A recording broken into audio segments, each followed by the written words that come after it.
चलिए, आज कौन दिन है? नहीं, सुरक्षित शनिवार नहीं, शनिवार। मैंने दिन पूछा, जितना पूछा उतना ही उत्तर देना चाहिए था। ठीक है, दिन शनिवार है।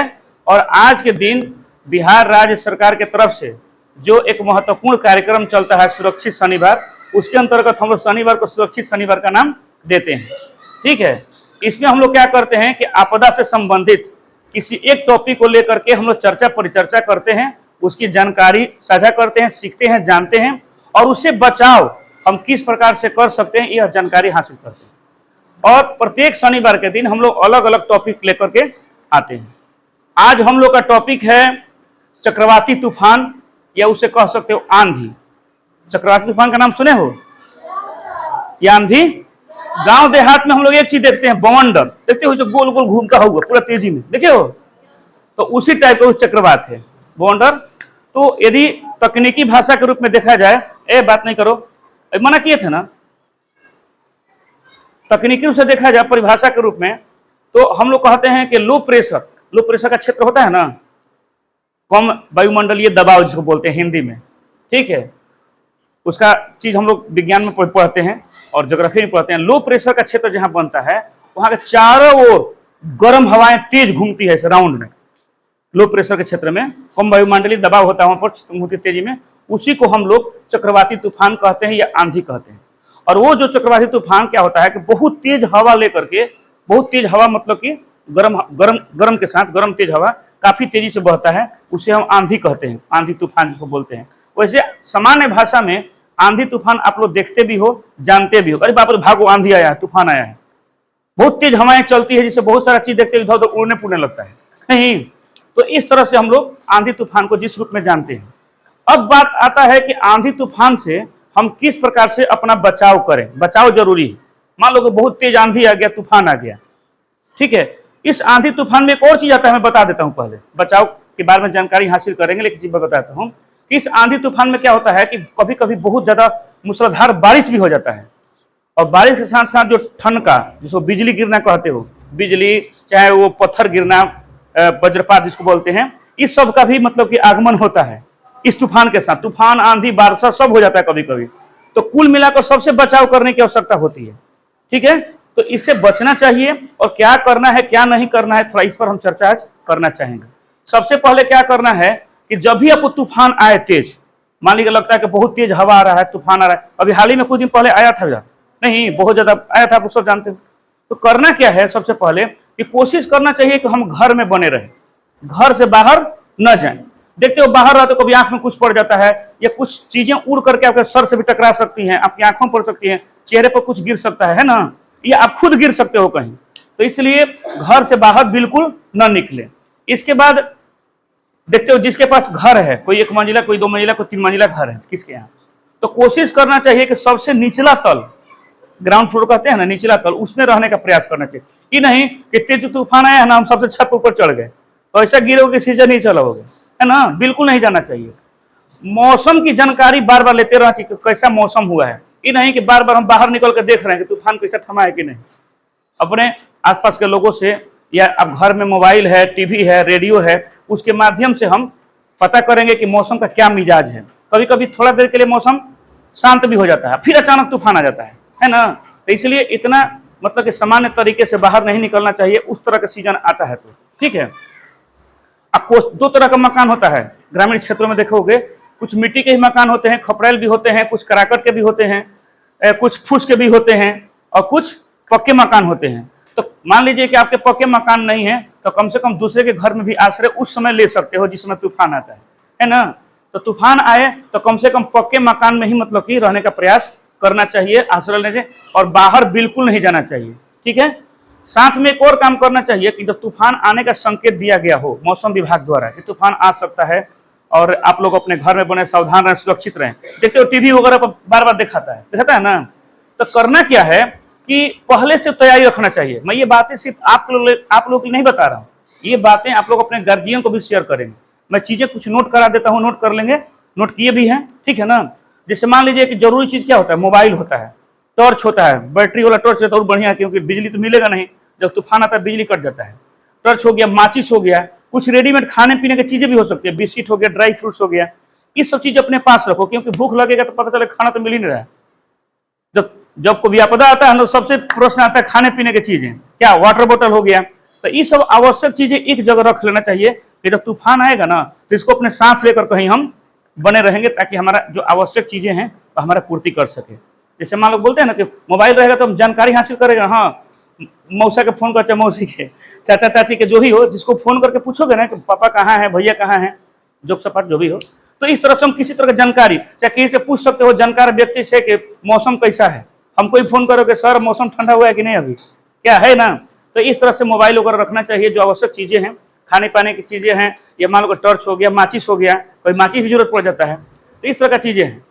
कुछ चीजें होती हैं जरूरी कागजात, जैसे मान लिया कोई सर्टिफिकेट्स होते हैं, या आपका बर्थ सर्टिफिकेट हो या कोई मेडिकल डॉक्यूमेंट्स हो, दवा वाला, तो जो भी जरूरी कागजात हो, या जमीन का रजिस्ट्री का कागज होता है, बहुत सारे जो जरूरी डॉक्यूमेंट्स होते हैं घर में, उसको सुरक्षित एक फाइल में बना करके सुरक्षित स्थान पर रखना चाहिए। अभी नहीं कि लापरवाही में कहीं रखा हुआ रेक के ऊपर, हवा तूफान आया, चाहे लगता कि मूसलाधार बारिश आ गई, तूफान आ गया, तो आपका बर्बाद भी हो सकता है ना। तो सुरक्षित जगह पर देखते हो, घर में महिलाएं क्या करती हैं, सोना चांदी को सुरक्षित जगह पर रखती हैं, एकदम पता नहीं कहाँ कहाँ छुपा करके, है ना, उसको सबसे ज्यादा आवश्यक मानती हैं। लेकिन उससे ज्यादा आवश्यक होता है आपके महत्वपूर्ण डॉक्यूमेंट्स, कुछ दस्तावेज होते हैं जो बहुत जरूरी काम आते हैं, ठीक है। इसके बाद जो भी सरकार के आदेश आते हैं, सरकारी कार्यक्रम जो होते हैं बहुत सारे डिसास्टर मैनेजमेंट के, कि इस तरह के बचाव की जानकारी के लिए जो भी सूचनाएं, जो भी आदेश आते हैं, उसका अक्षरशः पालन करना चाहिए। क्योंकि सरकार जो भी बोलती है, सरकार के जितने भी सूचनाएं होती हैं वो काफी महत्वपूर्ण होते हैं, काफी उसमें टेक्निकल एक्सपर्ट होते हैं, जो काफी उस पर रिसर्च करके वो बातें साझा किया जाता है लोगों तक, ताकि उसका पालन कर सकें, ठीक है। ये तो हो गया कि बचाव के लिए ये काम करने हैं। लेकिन एक प्रश्न आता है कि बचाव के लिए हम क्या नहीं करें। बचाव के लिए सॉरी, मतलब कि इस तूफान में, इस चक्रवात में हम ऐसे कौन से काम हैं जो जिससे हमको बचना भी चाहिए, ये भी ध्यान रखिएगा। जैसे मान लीजिए कभी कभी हम छुपने के क्रम में जल्दबाजी में देखते नहीं है, अरे मकान तो खुद टूटा फूटा है, उसका पिलर जो है कमजोर है, दीवार कमजोर है, तो उस बीच से नहीं ना जाओगे। अब जहां एक तो पहले सुरक्षित जगह से भागे, और टूटे फूटे मकान या दीवार कमजोर हो, पिलर कमजोर, वहीं जगह छुप गए, और वही मकान गिर गया, भी तो होता है ना। तो इसलिए ध्यान रखेंगे कि उस तरह का टूटे फूटे या क्षतिग्रस्त मकान जो गिर सकता है वहां पर बिल्कुल नहीं जाने, उसमें नहीं छुपना है, ठीक है। बिजली के खंभा या टेलीफोन के खंभा, उसमें कभी कभी करंट भी होता है, पता है ना, या गिर सकता है। मान लो कि जमीन में कभी कभी क्या होता है, हलचल होता है, या बहुत ज्यादा बारिश होने से, और जो हो सकता है कि खंभा बहुत ज्यादा नीचे तक नहीं हो, वो खंभा गिर भी सकता है, या करंट के आप आसपास भी आ सकते हो, ठीक ना। तो बिजली के खंभे, टेलीफोन के खंभे के आसपास बिल्कुल छुपने का प्रयास न करें, ठीक है। कभी कभी कुछ लोग बच्चे क्या करते हैं, पेड़ के नीचे छुपते हैं, पेड़ के डाल भी गिर जाते हैं, तो इस तरह से कमजोर पेड़ हो सकते हैं। आप तो पेड़ को छू के या तोड़ के तो नहीं देख रहे हो, आप तो सिर्फ पेड़ समझ रहे हो, लेकिन छू पे या पेड़ के डाले गिर गया बॉडी पर, तो हानि हो सकता है, क्षति हो सकता है। तो इसलिए यह सावधानी रखें। सबसे सिक्योर जगह होता है पक्के मकान, जो आपका घर का जो निचला तल होता है, वहां छुपने का प्रयास करेंगे। अपना घर नहीं हो तो दूसरे के घर में भी उस समय, उस विपदा के समय, आपदा के समय आप छुप सकते हो, ठीक है। और सब एक और बात है, बच्चों में एक बड़ा प्रॉब्लम होता है, वो क्या करेगा ना कि एंजॉय करने के लिए खुला पूरा तुम चिल्लाएगा, खुला में जाने का प्रयास करेगा, या छत पर चढ़ जाएगा देखने के लिए। यह तो बिल्कुल ना करें। जिस तरह से आंधी तूफान चक्रवात आता है तो आप खुले में नहीं जाएंगे, और छत पर भी नहीं, छत पर तो बिल्कुल नहीं जाएंगे। खुले में है तो गिरोगे तो जमीन पर गिरोगे, खूब गिरोगे तो इतना दूर तक, लेकिन छत पर से गिरोगे तो क्या होगा, सोच लो। बात समझ रहे हैं, हाँ, सीधे ऊपर, ठीक कर रही है, नीचे गिरोगे लेकिन चल जाओगे ऊपर। तो इसलिए खुले में बिल्कुल नहीं, चाहे वो जमीन का समतल मैदान हो या छत का खुला हो, आपको खुले में बिल्कुल नहीं जाएंगे। बहुत सारा समाज जानते हो क्या होता है, जब आपदा आता है डिसास्टर, तो लोग उस डिसास्टर से ज्यादा हानि नहीं होते जितना का अफवाह से होता है। जैसे हम बताए थे कि भूकंप बताते, भागने के क्रम में भगदड़ होता, भगदड़ में ज्यादा नहीं मर जाता है। मैटर क्या था, तो कुछ नहीं था, ठीक ना। कोई छोटा छोटा न्यूज के लेकर पता चला ना, कुछ मैटर था ही नहीं, लोग बेमतलब अफवाह में भागने लगे, और एक दूसरे पर कुचल करके या लड़ के किसी तरह से हानि पहुंचा ली। तो इस तरह से हड़बड़ी में गड़बड़ी नहीं करना है, अफवाह से बचें, और कोशिश करें कि जो भी जानकारी है, जिस तरह की जानकारी दी जाती है, उसका पालन करें, तो आप नुकसान से बच सकते हैं। और जो भी जानकारी हम लोग साझा करते हैं, इस जानकारी को अपने माता पिता के साथ, अपने भाई बहन, अपने जो भी आपके जानकार हैं, दोस्त मित्र हैं, उसको साझा करना चाहिए कि इस तरह के जब आपदाएं आती हैं तो हमें इस तरह से बचाव करने का प्रयास करना चाहिए। तो अभी हम क्या क्या बताएं हैं आप लोगों को,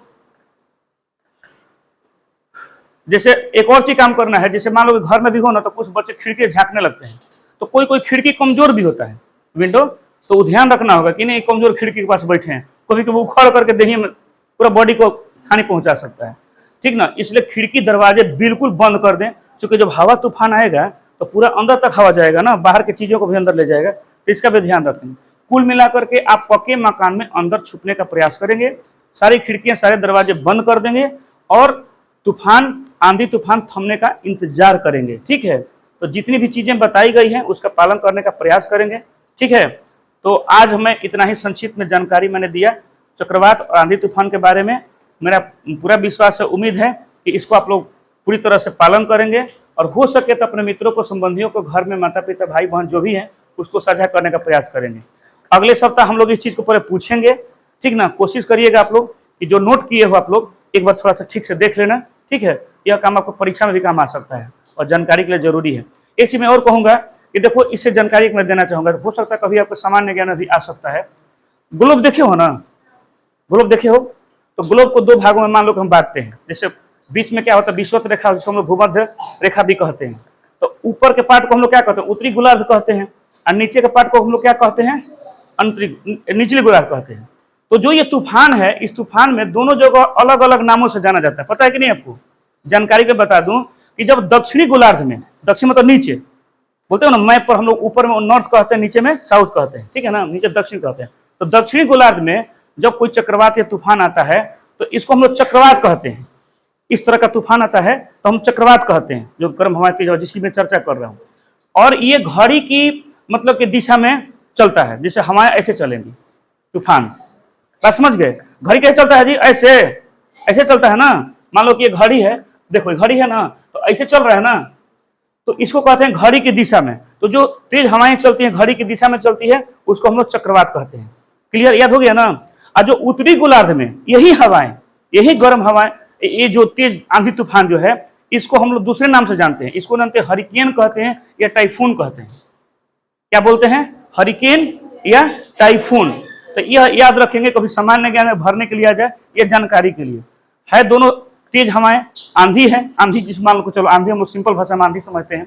तो दक्षिणी गोलार्ध में हम लोग चक्रवात के नाम से जानते हैं, और उत्तरी गोलार्ध में हम लोग हरिकेन या टाइफून के नाम से जानते हैं, ठीक है। लेकिन जो हरिकेन और टाइफून जो है वो घड़ी की विपरीत दिशा में चलता है, मतलब ऐसे चलेगा, उल्टा तूफान जो बहेगा ना ऐसे चलेगा, समझ गए, ऐसे। और ये जो है नीचे वाला चक्रवात ऐसे चलेगा घड़ी की दिशा में। चक्रवात घड़ी की दिशा में, हरिकेन टाइफून जो है एंटी क्लॉकवाइज, घड़ी के विपरीत दिशा में। याद हो गया। तो इस तरह से कुछ सामान्य जानकारी थी और मुझे पूरा उम्मीद है कि आप लोग इस चीज को आप लोग जरूर समझने का प्रयास किए होंगे। चलिए आज के लिए इतना ही, बहुत बहुत धन्यवाद, हम लोग फिर मिलते हैं।